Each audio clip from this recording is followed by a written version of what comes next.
ತುಂಬ ಸಿಟ್ಟು ಕೋಪ ಮಾಡ್ಕೊಳ್ಳೋ ಅಂಥ ಮಗು ನಿಮ್ಮದಾಗಿದೆನಾ?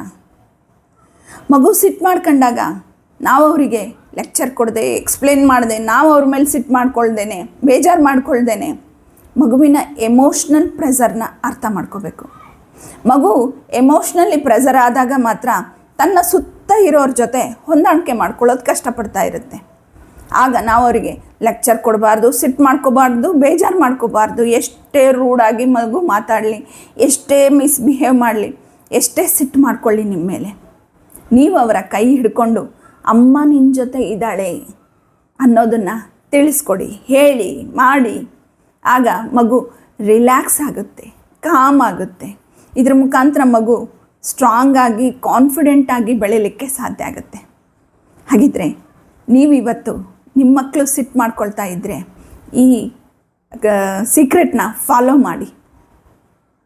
ಹಾಗಿದ್ರೆ ನಿಮಗೆ ಈ ವಿಡಿಯೋ ಇಷ್ಟ ಆಗಿದ್ದರೆ ನಿಮ್ಮ ಕಮೆಂಟ್ಸ್ ಹಾಕೋದನ್ನು ಮರಿಬೇಡಿ. ಹಾಗೆ ಈ ಕೆಳಗೆ ಕೊಟ್ಟಿರೋಂಥ ಲಿಂಕನ್ನು ಕ್ಲಿಕ್ ಮಾಡಿ ರಿಜಿಸ್ಟರ್ ಮಾಡಿ. ಇದೇ ರೀತಿಯ ಹಲವಾರು ಸೀಕ್ರೆಟ್ಸ್ಗಳನ್ನು ನಾನು ನನ್ನ ಫ್ರೀ ವೆಬಿನಾರಲ್ಲಿ ತಿಳಿಸ್ಕೊಡ್ತೀನಿ.